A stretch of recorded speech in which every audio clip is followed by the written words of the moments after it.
Boom. We're back. Modern Horror Auteurs Directors Month.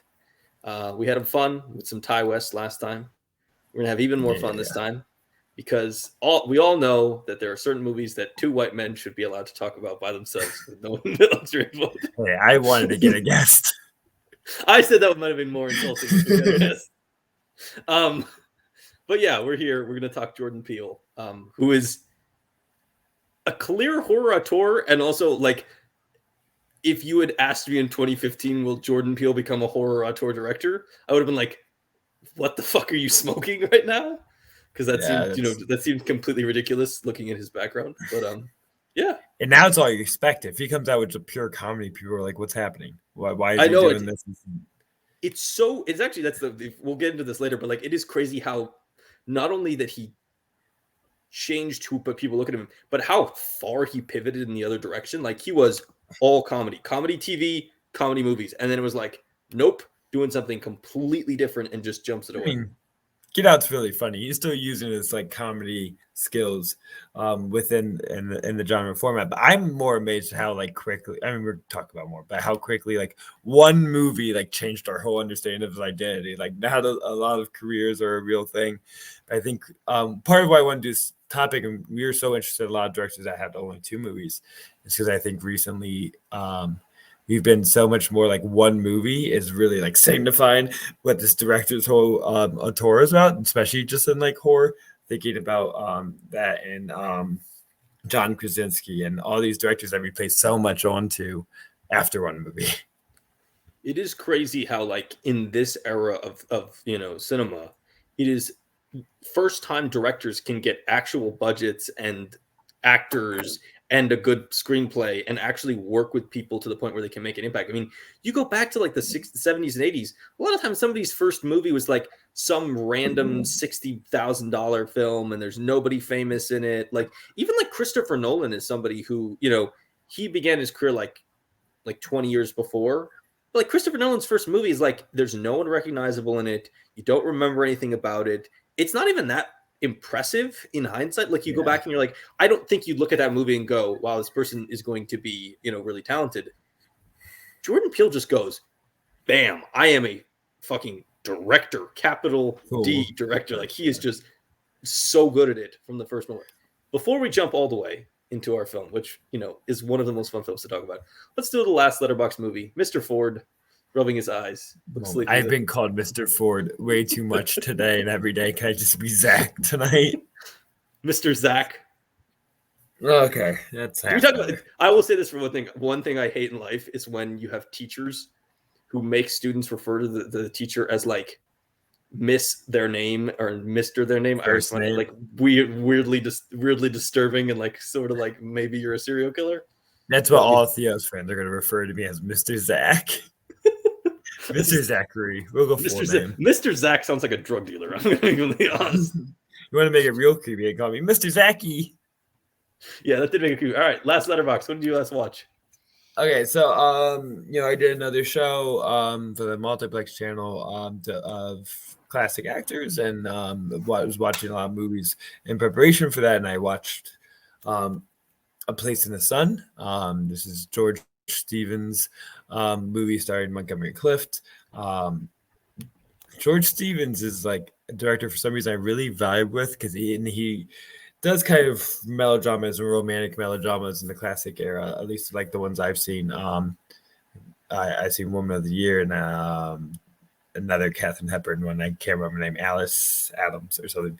But the like tone of them, for some reason, I can just really fall for. It's like melodrama without it being.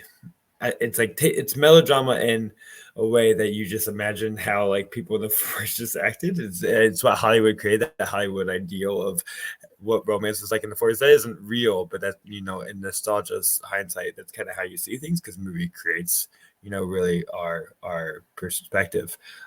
So for some reason, watching that, there's just like that really warm nostalgic quality to me of that style of movie that I fall for. It also kind of doesn't have there's a suspense quality to this movie that I think helps your attention really hinge on and really helps bring a lot out of Montgomery Clift's performance, because he can play this person kind of stuck in a moral dilemma and, really stuck with his, senior core wanting to come out at times. That definitely keeps it really interesting. I think at the end it gets a little, I don't want to say preachy, but a little heavy-handed in how it deals with the material later. I'm trying to avoid any kind of spoilers. But for the rest of the movie, and Elizabeth Taylor's in it, I think the romances are, steamy enough, and they're like watching attractive people in the 50s. It's a thing I really enjoy, and that's what it is. If you like watching attractive people from the past, just be, gorgeous together. This is like a perfect movie for it. George Stevens, I feel like, was one of the best directors at capturing that. So. I've seen 5 George Stevens films, but I don't think I knew that until I looked it up. Shane, Giant, Swing Time, Gunga Din, and Penny Serenade. I've seen Swing Time and Penny Serenade, so I forgot that he did those too. Yeah, he's this director that, like, I feel like he works with a lot of famous people and he does a lot of good stuff, but is not somebody you typically think of as, like, you don't think of these movies as director driven. So it's maybe why I don't think of, like, I would not have known this if I hadn't looked it up in the background.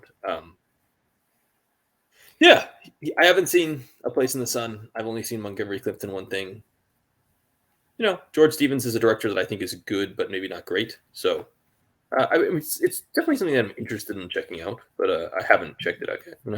This is the curse and the joy of classic movies, is that you can call yourself a fan of classics and say you watch classics and still have only seen like 2%. And it's easy to be that person. I'll check this out someday.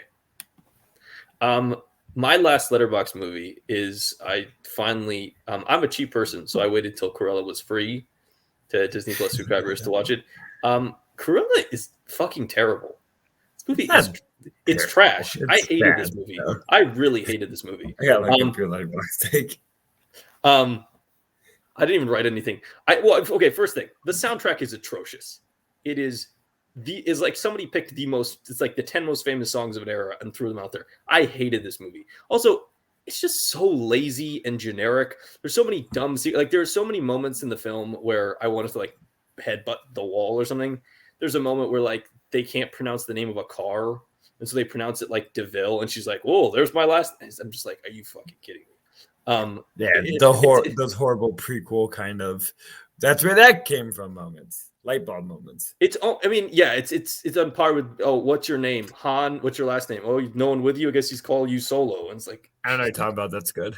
That's good stuff. I actually like Solo quite a lot more than this, but I still think that moment is dumb. They cast a bunch of Americans and made them talk in atrocious British accents that are very distracting and bad. Like, I think Emma Stone, this is legitimately might be the worst performance I've seen from Emma Stone. I really didn't like Paul Walter Hauser, and I usually am a real Paul Walter Hauser stan. Emma Thompson, Mark Strong do what they're supposed to be doing because they're professionals and they have the correct accent for the film. It's just like it's very flashy. Visually, it's trying to be really punk and edgy, and it really comes out feeling really stupid and pointless. Like, I'm not saying that a lot of prequels are not going to justify their existence, so I'm not asking for it to justify its existence, but you could have just made a movie about Cruella without having to do all the really dumb, oh, how did she become Cruella DeVille? How did she get the hair? Like, it just feels like they're trying to explain stuff that they don't need to be explained. And I don't know. It's just I found it simultaneously infuriating and boring, which is not a good combination for a film. And I was just, by the end of it, I was like, thank God that's over. Yeah, it was one of the worst Disney live action remakes that they've done so far. It can't be worse than Lion King. But it's not worse than Lion King. I will. It's not worse than Lion King. That's fair. Lion King. I didn't like the movie, but I'm not near as vitriolic about it as you are. And I think you've kind of, and I don't mean this in a negative way. I think this happens to all of us, to where you kind of get in such a negative state of mind in the movie that everything else around it starts to rot, whether they're just naturally there or not. Because I think like your performance's judgment is a little strong. I think still, like Emma Stone's trying her best and doing fine. And Walter Hauser's doing the character. They're like fine to me, and I feel like that's one of those things. Like everything else is annoying in this movie. Everything you kind of look at a different, more kind of cynical eye, which I think is a natural way of kind of starting to hate your time watching the movie. Oh, to be fair, I'm not saying she's atrocious in the film. I'm saying I think that's one of the worst performances. I think. But like, if you look at Emma Stone's career, she doesn't really have a lot of bad performances. The Croods. I haven't seen that. She's fine. There's a lot of the stuff that are really particularly poorly rated. I just haven't seen. I don't think this is a good performance, but I think she's good. I don't think it's her fault. I do think that like going for punk for kids is a weird like aim. That's like, who is this for, and who is this entertaining? The whole British 60s and 70s is just, I think, a really misaimed idea, because they really own it. And you have to be in that time period for this movie. This movie was to be so much about that kind of culture. But this is like for our modern kids, and I don't know where the engagement is with that.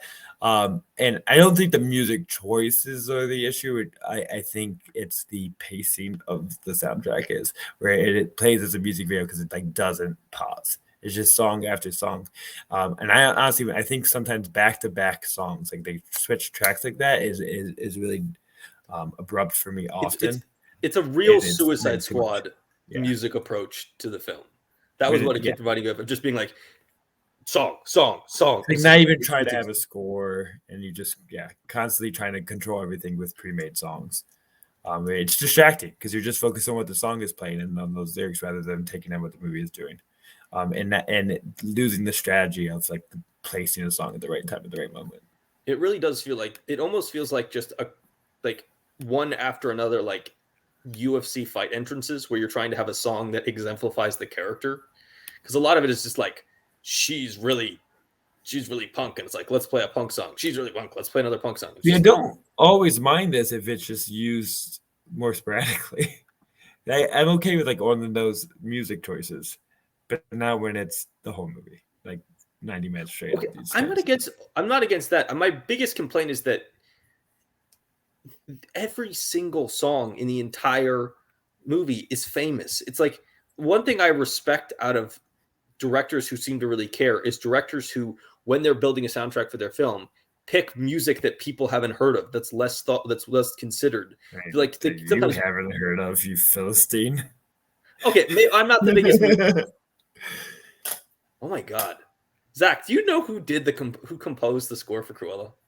Is it like Alexander Desplat or something? It's Nicholas Britell. You hired Nicholas Britell. Oh yeah, that's right. And you threw a bunch of dumbass songs over it. Arguably the best. Gave him time to do anything. Arguably the best composer working today, and you didn't give him anything to it. That's embarrassing. I don't remember any piece of original music. No, because I don't. No, because it's so overwhelmed by all the. Do you think they just cut it all? Like, I think this would be better with like a Rolling Stone song right now. I think it's a pretty lazy movie. So I think that if you're a lazy movie, it's easier to make your stuff look good if you just play a famous song that people like over the top of it. Yeah. All right, let's go. Go. Get out. Never heard of it. All right, plot summary. 2 white male podcasters sit down to discuss. Do you need to plot summary? Big movie. No, I got this. Daniel Kaluuya, who is sexy. I'm getting a beer while you do this, so you're all on your own. I hope that's best for you. You're gonna miss me talking about Daniel Kaluuya's attractiveness, because come on. That was your plot summary? Daniel Kaluuya we just should say it. Daniel Kaluuya is a beautiful man. Everyone in this movie is beautiful though too. I didn't take it in. I don't know. He's like, okay. You just he's a good-looking guy. You just called Caleb Landry Jones beautiful, and Caleb Landry Jones looks like beautiful ass in this film. So, it's also he's bad in this movie in general. I actually disagree. I It's a like him in problem this with the movie. movie. I like him in this movie. I think he's creepy and I weird. think not to really speak down on you, but I feel like you're one like heroin addiction from becoming Caleb Landry Travis. I did cringe a little bit when his MMA discussion at the table. Yeah, I cringed a little bit at that. I was like, please, dear God, don't let me get there. My hair will always be better than his, though. So even if I get drugged. Okay, start the plot. I need a beer. All right, go get a beer. All right, here we go. Plot summary. Daniel Kaluuya is a photographer who lives with his girlfriend, played by Allison Williams. They are going to visit her parents over the weekend as he's introduced, standard relationship thing. He has a friend. I'm going to look up his name. Blah, blah, blah, blah, blah, blah, blah. Why am I blanking this? Lil Rel Howery, who is fucking hysterical, and we all love him. They go to the parents' house. They hit a deer on the way. They get there. The parents are kind of out of touch white liberals, is I guess probably the best way to describe them. Talking a little bit too much about Obama to the black dude. They hang out at the house. They meet the brother. He's kind of a weird, creepy dude. The mom hypnotizes the main character, Chris. Deal with some of the stuff in his past. Stuff keeps getting weirder and weirder. There's like some servants on there, but they have like weird facial expressions. They're always staring weirdly. And when you start talking to them, they say things that just are off-putting and weird. Not even just what the words they're saying, but the way that they sound is off-putting. They sound like really, really, really, really, really, really, really, really old white people, but they're like, black people in their 20s and 30s. So it's a very off-putting sensation. That's what the film tends to do to you a lot, is that they do stuff that's weird and kind of bizarre, and they don't explain it. They just leave you kind of a little bit concerned. We continue on. They have a big garden party. They meet some people. Weird stuff keeps happening. Chris is finally taken over and hypnotized, and they go down to the basement. And they're like, oh, what we're going to do is we're going to take your brain out. We're going to put this white dude's brain in so that they can keep living, going in the future. Essentially, this is a sort of like they're sort of replacing black people using the brains of white people whose bodies are failing them. Chris gets out. He kills the dad in a beautifully bloody scene. He kills the brother. He kills everyone, and he starts escaping. Hits the housekeeper, has to get her back up, gets chased down by the male servant and his girlfriend, who we've now really come to realize that the servants are the grandmother and grandfather of the family. And at the end, Zach just gave me a weird look. Thanks, Zach. No, I was just wondering if, because we've seen it many times, if that's the point where we realize it, or if we should have realized it earlier. But I think you're right. Yeah. Well, that's the moment where they specifically say, get him grandfather. Yeah. So it's the moment of confirmation, if anything. I do think earlier on in the film, I did talk about the fact that you have some black people in their 30s who sound like they're 70-year-old white people, which is sort of the moment you start realizing there might be something weird. At the end of the film, Chris kills people, and his buddy shows up and saves him. And the end. Get out. Amazing film. Since you just mentioned this, one of the biggest problems that's always hindered me this movie, and I think finally in this rewatch, and I have some explanation, I think, for why it bothered me, was the the grandma and the grandpa who were now in Betty Gabriel, and I don't know the actor's name, but basically they were being servants within the building at this time, which is always weird that the grandparents we'll be your servants and clean your house and do your lawn after you replace our brains in someone else. But I always found those performances the first couple times is so robotic to where it didn't even seem like they could be a real human. And this is the first time it was maybe being robotic and this idea of old-fashioned polite acting is just kind of very similar, and I was able to see those performances more as them really just acting like a 70-year-old white person, or even older than that at that point. that it finally opened up for me. It seems like it should have been obvious for me to make that connection, but in the first watch, you don't realize what's happening. So I think I was so stuck on like these aren't people.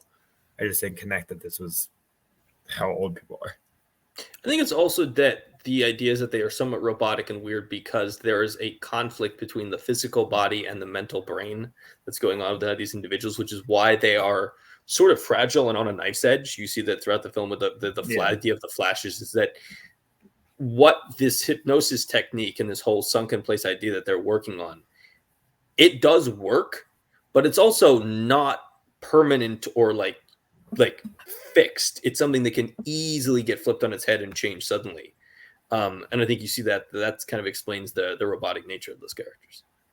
Yeah, and I think part of that, which I think this still kind of bothers me in a very extremely nitpicky way, but the running scene, that's a good scare, but he runs, so fast and focused, and there's like no reaction to that. There's a guy in front of me, and he makes this quick turn. There's like humans don't act like that. Even old people don't act like that, where you just run straight at a person, make a jut right without any like reaction, like there's other people and things around you. And I think it's almost directed purely for the scare without it really being connected to the humans at play, which it's a 5-second thing, and it's still like a pretty thrilling moment. I mean, it's in its execution. But I think within character, it doesn't make tons of sense. See, I always took that as a moment of like the hypnosis taking over. And I think you see that with both Betty Gabriel and him. The idea that there are moments where the brain and the mind are working together and they're acting like a normal person. There's moments where, like after the flash, where it all starts to break down, they kind of have to fix it. And moments where they are just so focused, sunken place, hypnotized thing that they act in a manner that is just very weird and off-putting. You see, like they have a weird thing with spacing out throughout the film. That to me was sort of the physical version of the housekeeper just continuing to pour the tea into the glass. And maybe like within the adrenaline rush of it all, and that the like monotony of like running as a task probably creates that. Yeah.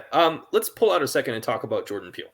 Jordan Peele started on oh my god, I literally lost this. I had Ian Peele. No, was he a Mad TV?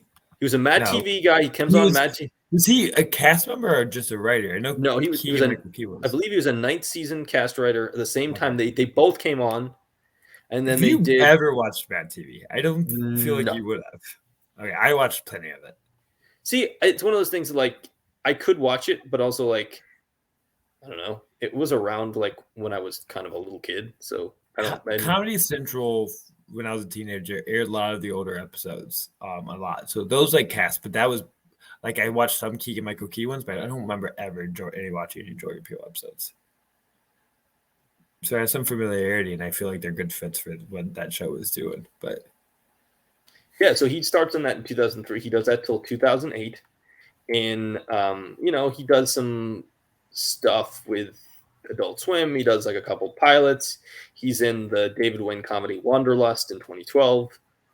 Then him and Keegan Michael Key, who he'd met on Mad TV, do their own show. 2012 to 2015, that's Key and Peele. He does like some other stuff working around. And in 2017, he releases one of the best movies of the 2010s in his directorial debut. On a low budget. In a genre. Yeah, this is interesting. Look, we talked last week about Ty West. Ty West is a true indie director in that he makes movies for nothing, does not have studio support. The difference here is that this movie has a $4.5 million budget, and you can see part of that by the fact that they have they have 50 times more than what House of the Devil costs, probably.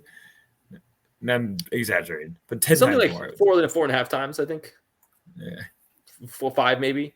And so they also have on board. They have the help of Blumhouse. So Blumhouse this is kind of a classic Blumhouse play.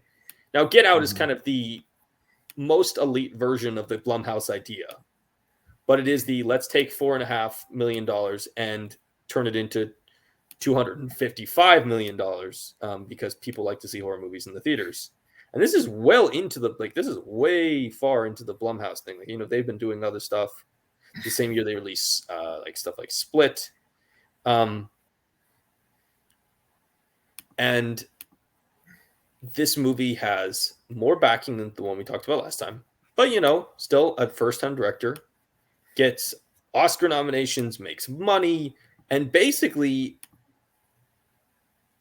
to steal a word from another podcast, is the Jordan Peele blank check movie.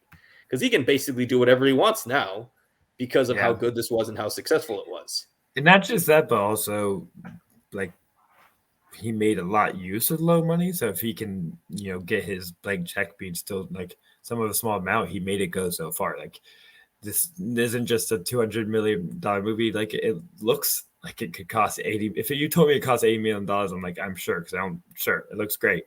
But when you think about it, there's not like a lot of sets, they don't have huge cast members. So it makes sense how they did it for cheap, but he makes it's one of the best looking, I think, $4 million movies ever made. So when, studios know they got someone who's going to use their money wisely like that, when someone's proven like that, that helps with the blank check.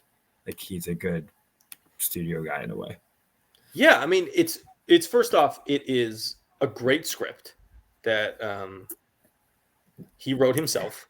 So, like, first off, I mean, we knew this guy could write comedy, but to write something like this is incredibly impressive.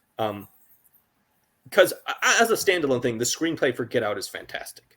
The ideas he's talking about, the way he's talking about them, even like the interactions between people are just kind of, they feel real constantly, even when they're dealing with stuff like race, which sometimes in screenplays can come off very robotic. Like the person who's writing the screenplay is trying not to offend anyone when during a discussion of race on screen. He gets a really good cast that has like 8 or 9 name actors in it, and a lot of people that would go on to do better stuff after this. Especially Darren Cleary, it really made him as a lead actor. Right, he'd done a couple things, but like he was in Sicario a couple years earlier. But this is like, he does Get Out, and then he does Black Panther and Widows and Judas and the Black Messiah, and he's going to be in the next Black Panther movie. This is when he just completely blows up and becomes like, a big star. Yeah, I want to go back to the script a little bit, and I think one of the smartest pieces too is, he did the Twilight Zone remake or reboot that he kind of produced and was the like talking head for, and there's definitely a love for that kind of twisty, shocking storytelling. And I think a smart part of the script is just the genre-ness of it all and how he is so smartly weaves in a little bit of hints without giving too much. And the unraveling of the plot and unraveling of the secrets, I think it is extremely well executed. And especially for, a first time, or not first time screenwriter, because I think he did co-write Keanu, about the cat named Keanu. But for first time on his own project is just really smart genre filmmaking and just the tonal control, script wise as well, as far as in the direction is something that I think is going to be a trademark for him, how he can really have a very specific line of levity within these genre movies. Yeah, the command of the entire movie is, I think, really impressive, especially considering that this is not somebody who could come in and be like, I've done 15 movies, do whatever I want. He just has but he has a really clear control over what he wants to say, how he wants to say it. The actors' performances feel very particular, like that they were clearly directed to perform things in a certain manner, because small differences in the way people play scenes would just not work. I think the biggest thing for me, I kept thinking when I was watching this, and we'll go back into the film again, is how much he just slow burns everything. Like he spent for like the first, hour and 15 minutes of this movie, and this is an hour like 45 in length. He just does stuff to disorientate you. He loves to throw in stuff that's just weird. He likes to keep you looking, even just like there's so many moments where there's just weird stuff going on. And he likes to throw stuff at you to like, disorientate you. Like the whole parents are, they're portrayed initially as like, as being like sort of this really out of touch white liberal people who are like really important to them to tell black people that they voted for Obama in a way that makes a them very sound like specific type of white person. very specific white liberal. Yeah. That I think we could all relate to and fear that we will become. Right, but then also they throw in hints of just weird, creepy stuff, like even the mention of hypnosis. This the brother talking about like his genetic makeup. There's all these weird, like small beats that you could so easily just miss. But like I feel like even more and more every time you watch this film, you add onto it. I realized that I had forgotten that the movie doesn't let you miss it either. It confronts those weirdness. He has these conversations, with Rose, saying this was fucking weird. It makes her kind of funny because before you just figure out that Rose was kind of in and out of it all, you do get a view of someone having to come to terms with this racist background that she's kind of been living in, that she's never fully had to confront or deal with, and her eyes being open to that. So you realize it was all, a ruse that she was setting up anyways. But even that as a dynamic is really interesting throughout this film, for the characters to realize the shitty things that sometimes can go under, the radar. Yeah, but she's also played in a way that she is apologetic for her family and seems embarrassed of them, but also has a weird like gaslighting effect where she kind of talks down to him in moments where he brings up how weird and creepy certain actions are.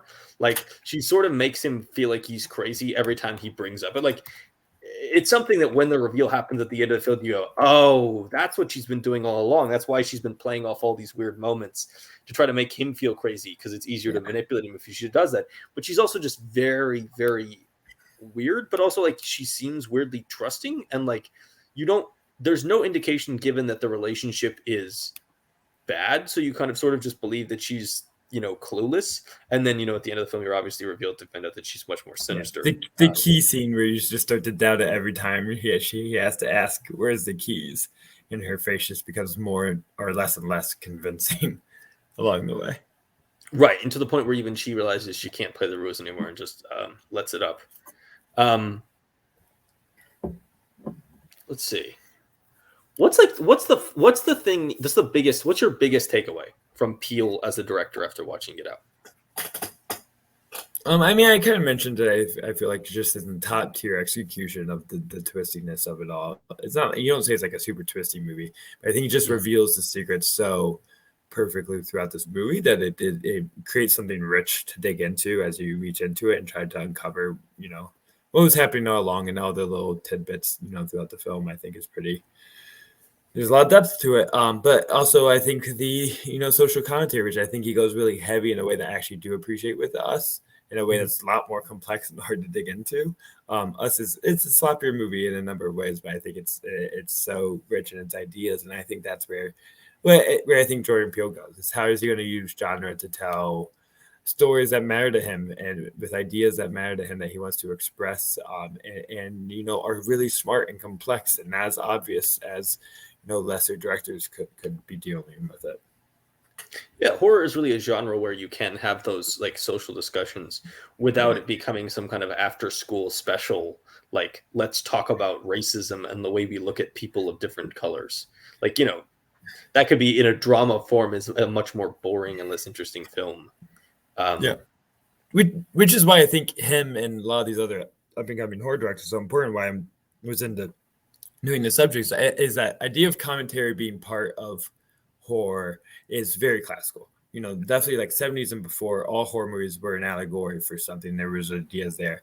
I feel like once like slashers really become a thing, and through the 90s that kind of gets lost. It just becomes about the thrills, and it seems more in the 2010s, with Peele and a lot of these other directors talking about to bring back, people who grew up watching these movies from the 70s and the 60s and loving the how they can make these ideas so scary and fun, want to bring it back. And I think they're doing a great job, and that's really, I think, where he shines. Yeah, I would push back and say that I don't think all slashers are necessarily without message. I do think that you can definitely make I think you can definitely make the argument that when it becomes a shallow message, slasher franchises are the ones that really start to lose the message. But I would argue that like standalones or originals tend to have a little bit more to say. Yeah. I agree. There's a lot of he wants to talk a lot about ideas, which is even like it's one of these films where you watch it and Get Out works on so many different levels because it works purely as just a great horror film and this like creepy, going to meet the family stuff. Um, it's also got really funny moments. All the interactions between Chris and Lil are just hysterical. And also, another form of commentary as you watch kind of like how the two black characters in the film really kind of are like, this is crazy. Why are you going to meet all these crazy white people? You know what crazy white people do? Yeah.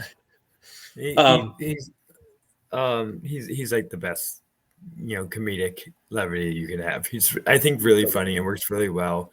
And he gets to be the hero in the movie with Laura does in a way that's really satisfying because I think especially the last half hour is really when he gets to start to become a big part of the movie. And just his like initiative through the whole thing starts to make it believable that this guy can take hero because he's like trying to take this in his hands and like record calls and report to the police, and it's a lot more competence than you thought you could have had. But that competence in a way is a joke on its own. Like it's when someone that you used to see as such a dope starts to like, he actually knows what he's doing, and it's kind of like humorous in a way that's really work. I think he's so great in this movie. Oh, he's so absolutely. He's hysterical. Yeah. He's important because he's the person on the outside of the situation, like that. Yeah, because he is the audience. He's the person who's going, "This is weird. You're not correct." Because like it's sort of like the entire film is a push pull between Allison Williams and him around Chris, where Chris is going, "These things are weird," and she's going, "No, it's not. What are you talking about? That's not weird at all." Yeah. And then Laurel's like, "Yeah, it is fucking weird. You know what people do? They make everybody into sex slaves." Yeah, in this movie, I think part of the concept, and especially with the title, is playing off the like stereotyping cliche of the black horror movie watcher that just is like screaming "Get out!" at the screen. Like, I would never go in there. Why would you do that? And Lil Rel gets to basically be that stereotypical black audience yelling at what's happening. Like, no, you need to get out, sex slaves, get out. You read the red flags, to be that person that's like smarter than what's the movie's happening, to avoid these negative situations. That is the constant joke about horror films, that it's like, well, the white family would go in the basement where the noises are happening, and the white family would live in the house that has 15 curses on it, and the black family is gone. So the movie's definitely playing with that idea, and that's what Lil Rel is like there for. Let's talk about the cast. Kaluuya at this point in his career is, we talked a little bit about this, not the biggest star. And this is a legit star-making performance. He gets an Oscar nomination for appearing in a horror film, which is like... Yeah. Get Out gets a number of Oscar nominations for a horror film. Great for Get Out not only gets a lot of Oscar nominations for a horror film, it gets legit Oscar nominations for a horror film. Like, it doesn't get sound or technical direction or something in the background. It gets like the legit top line awards. Actor, picture, screenplay. And honestly, you think you just said it, and you would probably give me... Probably should have won all of them. Am I that Lady Bird? But no, really maybe Get Out because it's a little more ambitious than what Lady Bird is doing. But I mean, it's not my favorite of the Best Picture nominees, but it's my top 3, and totally would have been happy if it won Best Picture. He probably should have won Best Director because I feel like it's more impressive than the other people in that category. Definitely should have won Screenplay. Louis should have won too. Well, it did win Screenplay. That's the only one that does win. Yeah. But also, let's be real. Kaluuya should have won, or somebody should have won, or Lewis. Yeah. Kaluuya is amazing in this film. He is great every single second on screen. There's a level of intelligence about the place his race puts him in the world that he portrays, I think, really effectively.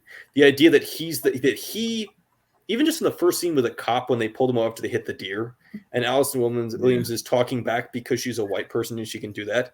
And there's just a clear intensity that he's like, no, I'm not going to talk back. I'm a black person. I can't do that in this situation. I give my ID to the officer because I understand what could potentially happen in the situation. And you're just completely clueless. And then that continues throughout the film where he's very, very cognizant of what's going on in the situation. He's cognizant of the weird, like, racial digs people are putting into him, the weird, like, racial stereotypes people are placing into him, while other people are sort of like oblivious to it or Yeah. Allison Williams in some ways is more embarrassed for it as for herself as she's embarrassed for it than she is like mad about the entire situation. And he's just the way he plays all these sequences. There's just a really, really, really level of subtlety and like cleverness He that is plays off involved that in like moments. really depressed acceptance of how he has to go through certain situations, and then just that like the routine of it all. Like he's been there so many times of having to deal with people like this family, and how he was warning her that no matter what she thinks, they're not going to be as these perfectly anti-racist parents that she thinks they are. And then, like, just seems like the way he deals with the cop is just like, this is not the first time. This is like this depressing routine that he has to go through and cycle. The way he kind of handles it, it's like almost like an eye roll. Like, again, I have to go through this, of course. Yeah, and even like the end of the end of the film when the cop car pulls up and he realizes he's the black dude with dead people around him, and there's a dead white person. Like you can see in his eyes the fear and the idea that if it's not Lil getting out of that car, that potentially he's in jail. I believe that was actually the original ending of the film. Agreed. Yeah, we can talk about that later. Yeah, we'll talk about that now. Yeah, no, it's involved in Kaluuya. What do you think about because the original ending was he gets arrested after strangling her.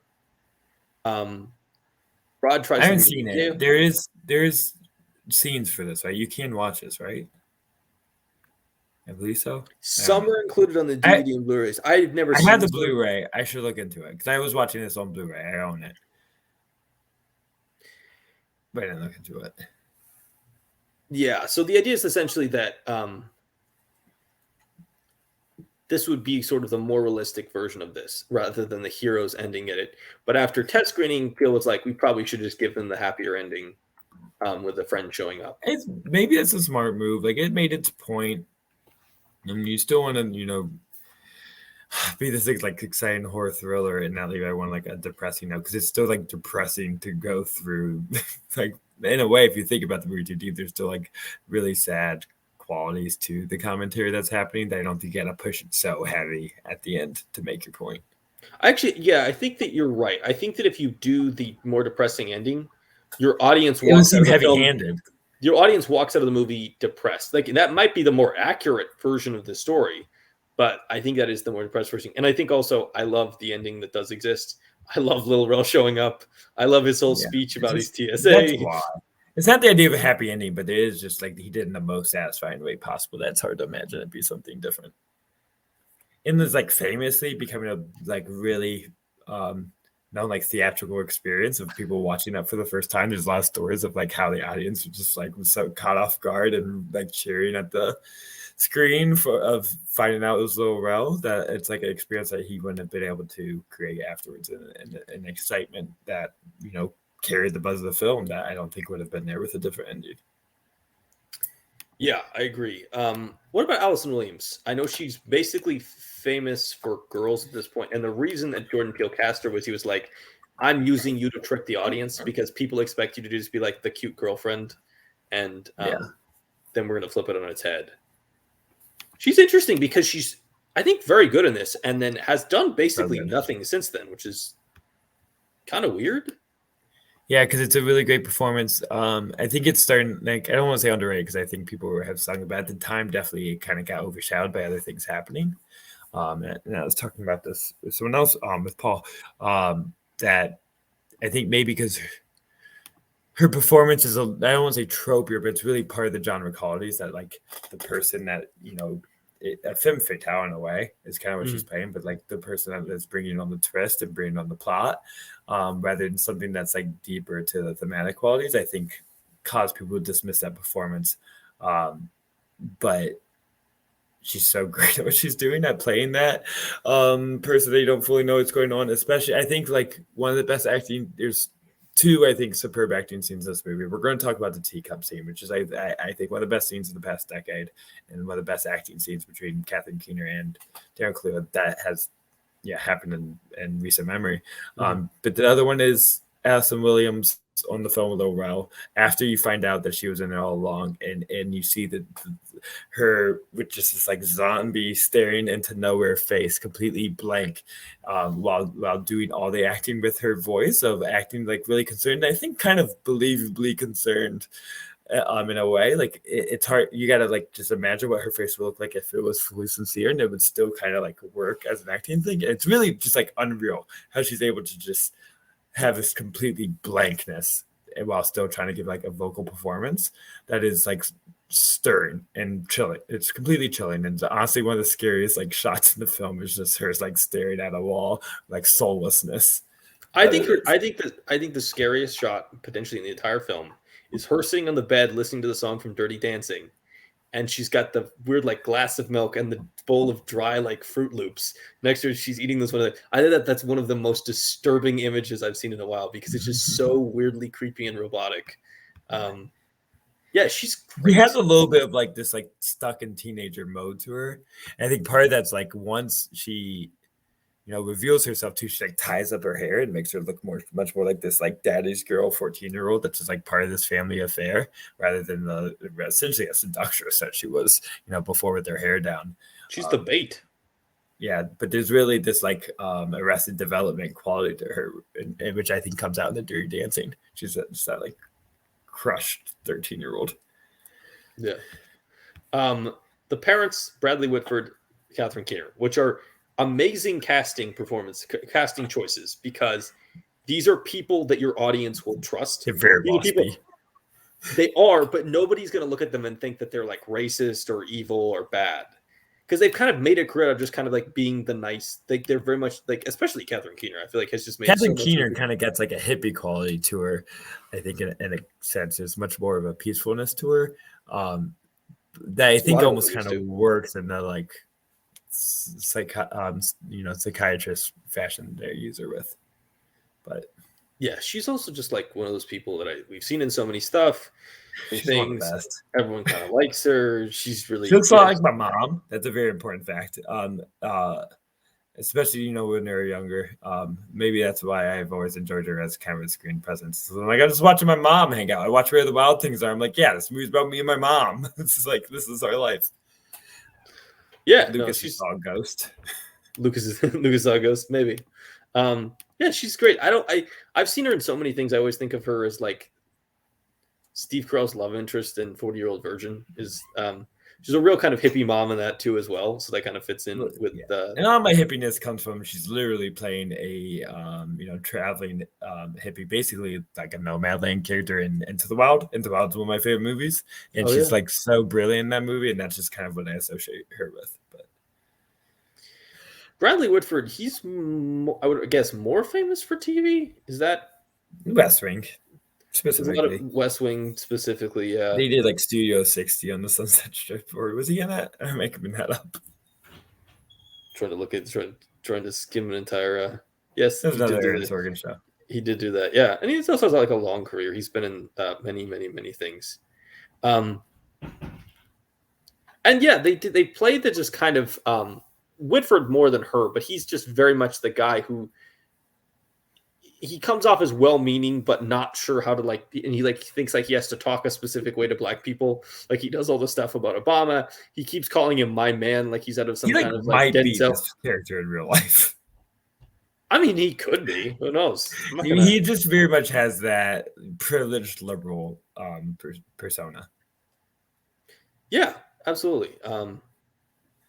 Again, another just like really good casting. I think that just them as people, like Allison Williams, when you meet them, you don't assume that there's anything wrong because you're just used to the performances the past. The character that you do think something is wrong with, Caleb Landry Jones at this point is probably drug-addled Lucas. Drug-addled Lucas, yes. Sorry, I'm going to call Caleb Landry Jones for no one. What would have happened to me if life had gone very poorly?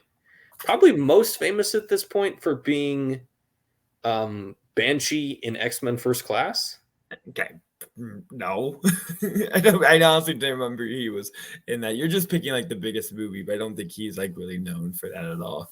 I'm saying at this point in his career. I'm just saying if you look at his career, he is at this point. Got you. Okay. At this point in his career, if you look at his career, he is Boy on Bike in No Country for Old Men, Boy at Party in Superbad, Fraternity Boy in Social Really? Network. Yeah, he's in like You should not be a boy at a party. If you have that guy at a party, you need to fucking leave. I think he's called Caleb Jones. And he's like, he's in some other stuff, but like I've never heard of any most of this thing from Get Out. And But he now has he's just dropped. known as like the fucking oddball that just shows up in movies and changes the complete rhythm of the movie. He's an interesting, very, very, very interesting screen presence these days. He's like our modern version of oh my gosh, Crispin Glover. I feel like he's our modern day Crispin Glover. That's a good take. I like that. You said you don't like this performance. No, it's so bad, and I don't know what he's doing. I don't know what movie he's in. You talked about accents earlier. Maybe he was the only one on this train that like we are like New Englanders, and I'm going to do this like really strong Boston accent. Everyone's like, nah, we're just gonna like talk as we talk, and he just didn't get on board with that, and it stands out so strongly that he comes in like he just came straight out of like the dingiest Boston bar. And he's just like he's not part of this family. There's no like connection to what any of the other family members are doing. That I don't. It throws me out every time. I was trying to remember exact lines. I can try to do an impression of him, but I forgot the lines. I watched this movie literally 20 minutes ago. Loki didn't finish it, but wow. Zach, I told you not to tell things. Just chopping out on the show. I've seen this movie a number of times, so it's not like I have never seen the ending. But he is a weird, he is a weird odd man out, and the most obvious sign that something is going on is his behavior, because he's just way creepier than everybody else in the family up to this point has been. Creepy without like these like weird bro-y qualities that he has. I mean, I guess what's the best argument in the context of the film is that he's doing this. This is his weird way of trying to connect to Chris, in the same way that Dad's weird way is to talk about like Obama, and that other dude's is to talk about Tiger Woods, and I don't think he's trying to connect. I think that's his microaggression. It's like almost the opposite. It's his like jealousy for like black athletes and black bodies, to where he's like, I had to pick something. It's all about my mind, because like the black athletes can't be like as smart as me and strategic as I can. It's almost he's really like having penis envy in a lot of ways, that has to prove that he's like better than black people in a way. He is weirdly kind of trashier than the rest of his family. He's trashier. He looks like he came out of the whitest, trashiest, part of Massachusetts. It really, it's not a lot of white trash parts of Massachusetts, but he does really look like he may have left a bathtub full of meth somewhere. Yeah, I don't hate him as much as you, but I can agree that he is a little bit weird. Doesn't hurt the film for me, but it's definitely the best.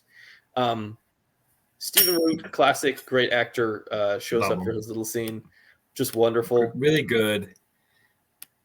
I love his video chat when he's like in the hospital bed, and because it's the right level of creepy, and he's just like, and there's also that kind of self-righteousness that he like still like feels like, I'm not these people, I'm better than these people, I don't care that you're black, but I still want to like fucking take your brain because I just want your eye, without acknowledging the evil within that alone. It's almost more evil because like he's not fetishizing him, he just doesn't think of him as valuable. He's like, I can just take your body, right? That's like totally normal, like not invasive. Because this movie, in a lot of ways, is just about the entitlement of white privilege, that we're entitled to the so-and-so advantages that are placing upon black bodies, and he himself is entitled to his working eye. Why did I not get this? I'm this intelligent white man. I deserve everything, and I deserve the working body. Yeah, the movie is basically just saying we should be able to exploit black bodies to serve as vessels when our original vessels begin to fail.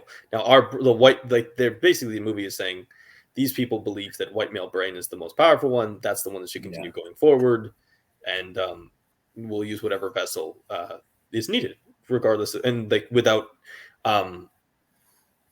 acknowledging the value of those people, those bodies in the first place. Lakeith Stanfield.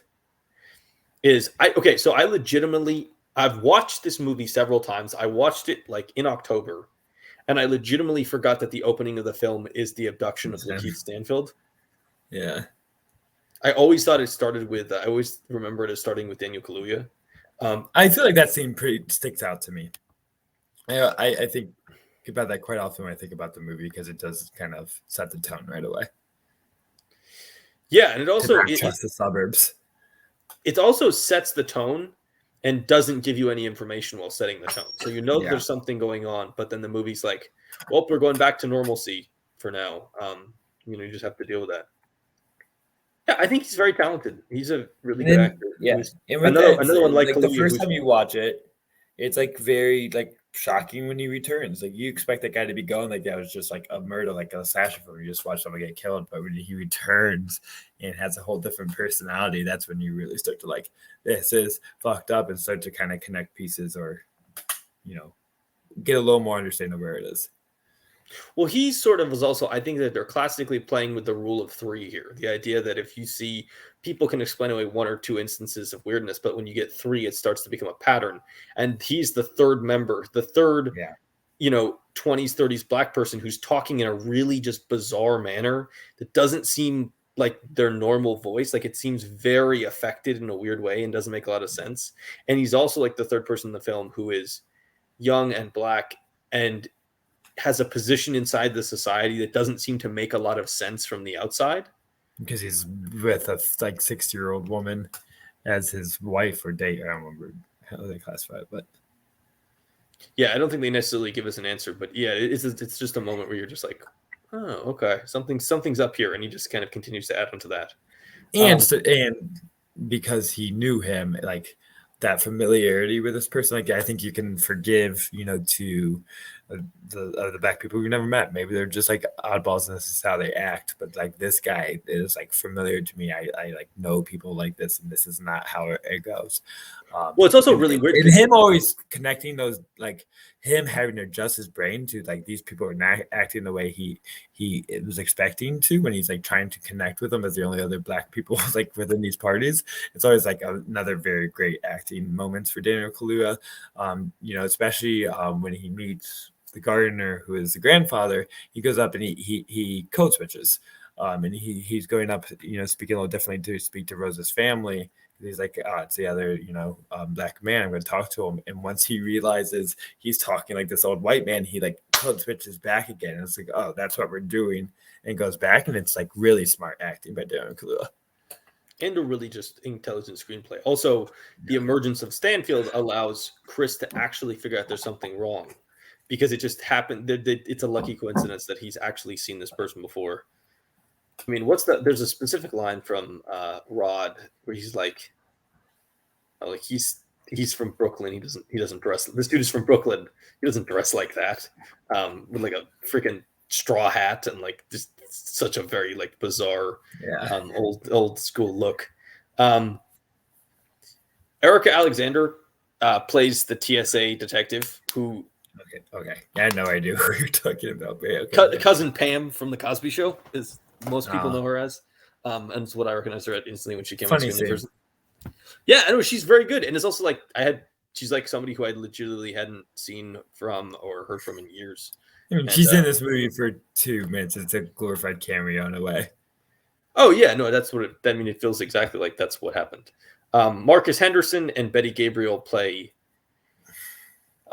grandfather and grandmother.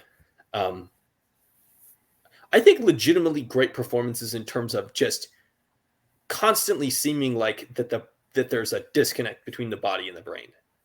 Just the way they talk, the way they move, the way they act, like the weird like twitches.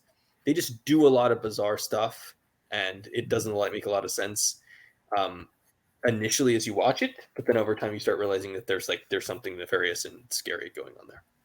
I talked about this in the beginning of the episode, that this is the biggest like change and growth I had as a viewer of this experience. So I'm starting to appreciate their performance more, because especially Betty Gabriel to me was like so robotic for the first time. And I mean, her like the tears coming out while she's trying to still have this like 70-year-old politeness to her is definitely impressive. But I was still so caught up in the idea of like her not being human enough. That, and I said I'm past that now. I can see that performance a little differently and more complexity that it is. And the best performance of the film is obviously Lil Rel Howery as Rod Williams. That's the Yes, best performance. motherfucking A. He's wonderful. And also, like, the Made a humor. career of him in a way, in a lot of ways. Yeah, dude, like, this is the funniest thing is I would not have thought off this movie that he would have had, like, a career I actually would have enjoyed. But, like, he's one of these dudes that, like, I am always happy to see him in a movie. Yeah. Like, he's just fun in everything. He's kind of like that person that, like, you know, he won't be the lead in a lot of films, although he is, like, really great in Bad Trip. But he's just a lot of fun on He's just screen. become one of those like go-to entertainers, like someone you can count on to like just bring up the moment and anything. Like he appeared in the Oscar ceremony last year for 8 minutes playing a game or hosting a game, and it was like just delightful. Like he doesn't have to. He's just naturally, charming and enjoyable. I can see him hosting award ceremonies. I mean, he might have already hosted some stuff. I don't know, but he seems like a natural fit just as an entertainer. I mean, we talked about him on our Space Jam episode that like he was the missing piece in a way, that he should have been like the Bill Murray role. It's like he's just perfect for that kind of comedic sidekick in anything. Yeah, we really wanted Instead of more of him. him. Yeah. We didn't want. We were like, yeah, you could do more than that. We don't want just just that one scene. I feel like, have we talked about everything? Let's talk about your scene you wanted to talk about, which is that the Catherine Keener, Daniel Kaluuya, the first hypnosis, the most famous scene in the movie. It's the most memed scene in the movie in a lot of ways because it's the sunken place scene. Is this a weird thing? This is a weird thing about Get Out, because both that scene and the Betty Gabriel crying thing became huge memes and gifs after the release of this film, but also have simultaneously retained the respect and the quality inside the film, which I feel like is something that's unique, because a lot of times when something gets memed to death, it actually diminishes the value and the quality that people place on the actual thing it came from. Like getting memed to death often like destroys the idea that people just know it for the meme.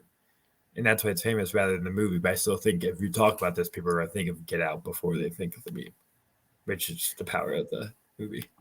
But it's also a movie like no one is people who use the meme, like the meme has not diminished quality in the eyes of the public of the film, which is something that I feel like a lot of times when stuff gets memed, the quality, the general view of quality from the public of that thing decreases as it's memed more and more. Yeah. Yeah, because it's an incredible ass scene. And Catherine Keener's turn from trying to be this like welcoming, like come to like see me late at night, come over here, and then as she's just like you without suspicion, putting her spoon around the cup and you don't really see anything malevolent about it as she starts asking more questions, and the meaning of the questions changes and the tone of her voice changes and the clinks start to get like a little more exaggerated and everything starts to become more malevolent.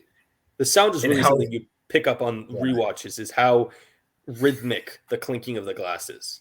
Yeah, and how with that, her tone and her voice changes, and I think like even her face starts to get a little more like conniving to it. And Daniel Kaluuya, having the slowest of recognition of what's happening and being caught off guard. There's the one person again. So wait, what are we do? Like, what are we doing right now? Are we doing this? But he's kind of so caught in the hypnosis already that he can't fully like kindly react in a way that's so interesting. As once they like start the rain as well, another interesting like sound bit, as you start hearing the rain, you start to fall into the hypnosis with him. Is when you also start seeing him kind of sink to say to where then you get the very famous Daniel Kaluuya eyes as he goes into the second place, and they go out and it's just like a look that only he can do, that like buried deep soul look. Like what other actor could have captured being stuck in a sunken place like he does is really striking. But I think the dynamics between those two in that conversation, and like the listening that's going on between them is really like very exciting. Watching two people like listen and react in such a specific way. Yeah, no, I was reading about some of the casting stuff, and one of the reasons that Kaluuya got cast is that he was able to do that crying thing five Oh times in yeah. a row, exactly the same way each time, and make the tear fall exactly the same way, which like is something that as an actor you kind of have to train yourself to do. I will say this: I love this scene because it does something I love to see in movies, which is when they mess with the mind of a character in the film and they do the same thing to you as the audience member. It's what, like, The Father came out this year, and I love the fact in that movie the mind of the main character is degrading and is falling away as he ages, and you as the audience also get to experience that, like, questioning your own memory and questioning your own ability to like recognize reality. And I love that, just like that is that effect in the film. And it's such a good conversation because it starts out just so normal, and then she gets really pushy at moments, and you're like, why is she getting so pushy? And then she goes, just fall into the bed, and he falls down, and you get this crazy sequence, and then he wakes up the next day, and he Yeah. doesn't really remember everything that's going on, and then he has the really funny conversation with Little Bell the next day. It's such a good sequence, and just also like the fallout of it is also, um it's just it's a wonderful, wonderful thing. And within the screenplay, they give enough rationale to it, so you're not to like put too much like fear within it, because they play up the smoking stuff beforehand to lead to this being like somewhat like, oh, she's just trying to help him, I guess. This is like somewhat reasonable for her to do this, and then it does like kick the habit. So you still have a little bit of doubt on how villainous she really is at the point. Am Well, I it's trying to also make my hair look like Wolverine right now? I Yes, was I'm just like, trying really hard. I just need I need this left one to go. it is also, I think that it plays on the fact that it's Catherine Keener. Because it's Catherine Keener and you have experiences with Catherine Keener in other movies, your assumption is, oh, she's just being kind of a little bit of a pushy mom who's trying to help him out with the smoking thing. Like, she's over pushing her boundaries, but you think it's like in a wholesome way. She's just trying to stop him smoking because, oh, smoking's bad and you want to smoke. But like in reality, she's like, gaining control of his mind, so that later on in the film, and when they bring it back in the final sequences, when he's about to fight back against them and he's trying to leave, Yeah. and she just does the clink and he just falls backwards. Like, that's also like this setup and the Yeah, it's payoff like a for this weapon. idea is like really effective and really, really interesting. And she has just this like stare that is it can shut down anyone's, heart, because it's just so villainous and so evil, and this abruptness of the clink, it is terrifying. It's like her gun in a way that's so effective and shuts you down. In a way, she's kind of the scariest person of this family because of that like hypnosis power. Yeah, it's just it's such a good sequence. It's a sequence that you this movie, again, this is just a thing that you would not consider a movie the way this is so rewatchable. I feel like I've watched this movie 3 times. I've watched this 2 times in less than a year. I could probably rewatch this like next week if I felt like picking it up and watching again. It's just it it's kind of the brilliance of Jordan Peele is that he can tell a story that has so much social commentary, so much resonance, has so much to say, and is also just incredibly enjoyable on just like a baseline level. Yeah. That you're just like, yeah, And I'll Yeah, watch and it. it's so accessible. I feel like people who don't love horror movies can still get into this because there's so much else going on that you can get past kind of the scary properties. I know Sarah, my wife, like refuses to watch most horror movies. She's finds it too terrifying that she doesn't want to get not something she wants to deal with. But she was the cultural zenith that really Get Out had became caught her interest. Like I feel like I should watch it. So we watched Get Out, and I think she really enjoyed it because there is once again so much going on, not so much focus on scares. Now Us, she will never watch. She just saw like Lupita Nyong'o's look in Us, and she said, "No, I can't do that. That's the creepiest thing I've ever seen." Yeah, because Get Out is a horror movie, but it's more of a thriller for much of the film. It becomes a horror movie later on when it gets more like body horror and they actually have fight Yeah. scenes and like violence happening. For There's much like of the it, scares going through, and then there is like someone's body being someone else's body is a natural horror thing, and those essentially, I don't want to call them creatures, but those mixed humans are like kind of monsters in a way throughout this film. yeah. I will have to say, if we're going to talk in the horror aspects, the Bradley Whitford kill is pretty fantastic. It's quick. All the kills, I it's forgot such a how good kill. abrupt all it was. Like it all happens real fast in a way that's like exciting. That's such a good kill when he stabs him with the deer. deer horns. Call back to the deer from the beginning of the movie. Yes, and the discussion about him hating it is a very funny, it is a very ironic moment that Bradley Whitford, who talked about how much he hates deer, is murdered by deer antlers. What do you think of Chris not killing Rose at the end? He starts to choke her, and then she seems to enjoy it, I guess is the way I read it, and then maybe it's her kink. Okay, I'm not gonna. You say that as a joke, but I legit was thinking that when I was watching it. She seemed to. I couldn't tell if she was enjoying it because she was sexually into it, or because it was some kind of like weird racist thing. She's like, "Look, you've become the animal we always thought you were." I think she's just soulless in a way, and her face just doesn't express like real emotion ever. You know, that's with the lower all scene. That's what that's really going at. If she's acting like her true self, she doesn't have an emotion, and I think that's what that look is. It's just such an interesting moment because I couldn't figure out. But I think that's very important for him, so you can still see him as like the noble hero in a way. Yeah, I think the ending. I mean, the ending is great. Lil Rel showing up and saving him is awesome. Lil Rel just throughout the film, like, has some of the most quotable lines. You know, he starts the film complaining about how he got reprimanded for patting down an old lady, and how that the next 9/11 was going to be some geriatric stuff. Yeah. And then he has all this stuff about like sex slaves and white people being crazy, and and the police scene is great when he goes on. He gets so excited when they bring in more cops because he's like, they're believing me. I'm gonna go all out. His story gets a lot more elaborate and intense about the sex slaves, and then they break out laughing, and his heart is broken. It's really and in the cop's defense, he sounds a bit crazy and is like way too enthusiastic in the scene that he's trying to tell them. Where they, like, it does sound a little bit. He sounds like he's describing the plot of a movie. Yeah, he's like, they're like, okay, is this a movie we've seen? I mean, the final line from him is amazing. I'm TS motherfucking A. We handle shit. That's what we do. Consider the shit fucking handled. That is one of the biggest. That's the biggest fastball line I've seen in a screenplay in a really long time. It's so well delivered.